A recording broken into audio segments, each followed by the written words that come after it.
Bonjour mesdames, messieurs, bienvenue dans cette édition de FR1 News Info. On est le lundi 3 février 2020 et voici les titres de l'actualité. Municipal, la ville de Paris dispose-t-elle vraiment de 500 voitures de fonction?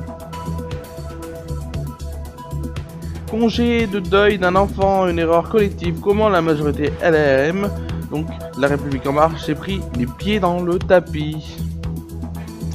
Affaire Sophie Le Tan, le suspect visé par de nouvelles investigations concernant une disparition en 1987. Et bien sûr à la fin de cette édition il y aura la météo et quelques images, mais ça ce sera à la fin de ce journal. Tout de suite c'est le début de l'édition du lundi 3 février et c'est tout de suite, ça commence maintenant.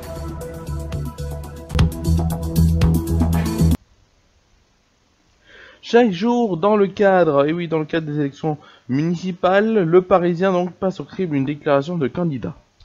À ses yeux, donc, ce sont des dépenses d'un autre temps auxquelles donc il entend bien mettre un terme. Benjamin Griveaux, candidat donc investi par La République En Marche aux élections municipales de Paris, souhaite céder les 500 véhicules de fonction de la ville de Paris, comme l'a indiqué donc dans son interview aux Parisiens ce dimanche.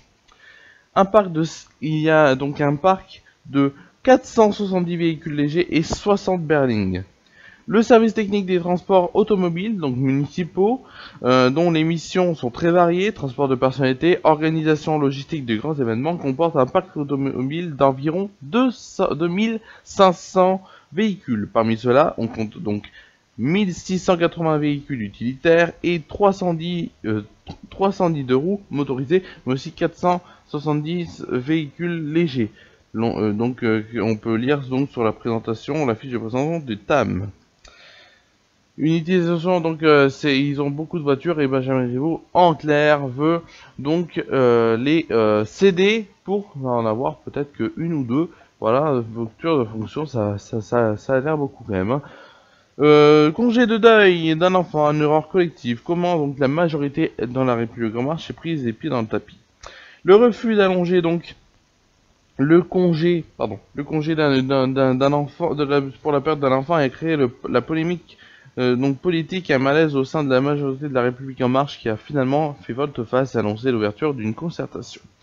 L'Assemblée nationale examinait donc jeudi dernier la proposition de loi d'une députée UDI Agir visant à étendre de 5 à 12 jours le congé pour les salariés confrontés au deuil d'un enfant.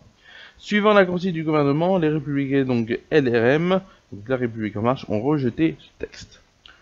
Après la polémique, l'exécutif a finalement décidé de faire marche arrière. La République En Marche arrière. Dans la tourmente, après avoir refusé donc d'allonger le congé pour la perte d'un enfant, l'exécutif donc rétropédale. Suivant la consigne du gouvernement, donc les députés donc de La République En Marche ont d'abord rejeté ce jeudi donc la proposition d'un élu UDI Agir visant à étendre, comme je vous l'ai dit, de 5 à 12 jours les congés pour les salariés confrontés au deuil. Et donc, ils ont fait volte-face et il y aura une début de concertation. Affaire Sophie Le Tan, donc Jean-Marc Reiser, donc qui avait été acquitté en 2001 donc dans l'affaire du meurtre de Françoise Holman. Donc le parquet de Strasbourg a demandé à la réouverture des investigations. Donc le parquet de Strasbourg a annoncé donc ce lundi avoir demandé la réouverture des investigations concernant donc la disparition de Françoise Hoffmann donc en 1987. La procureure de la République dans un communiqué dit 2 juges d'instruction sont saisis donc contre X du chef des séquestrations arbitraires criminelles de la jeune femme et d'une seconde information judiciaire pour recel de cadavres, a indiqué donc dans un communiqué la procureure donc de Strasbourg Yolande Renzi évoquant des charges nouvelles. Tout de suite, on passe à la météo. La météo présentée par Romain Villard.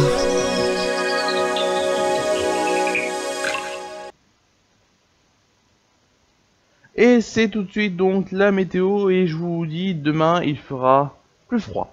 Et oui, aujourd'hui il y avait un temps incroyable, 21 degrés l'après-midi et ressenti jusqu'à 25. Le problème c'est que là, je suis désolé de vous le dire, mais On repasse à 12 degrés, oui 12 degrés pour l'après-midi, 6 degrés pour le matin. Demain matin il y aura des éclaircies avec un petit peu de vent quand même. Faire attention avec des rafales de 45 km/h. Il fera donc des éclaircies, il y aura une petite passade entre 10 et 13 heures, donc avec un petit peu de pluie. Sinon demain après-midi il y aura aussi des éclaircies. Le vent montera à 60 km/h et fera donc 12 degrés.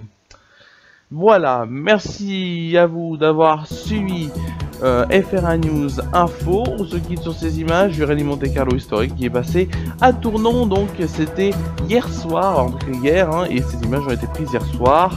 Merci à vous d'avoir suivi cette édition de FR1 News Info. On se retrouve demain sur FR1 News. Bonne soirée à vous et à demain.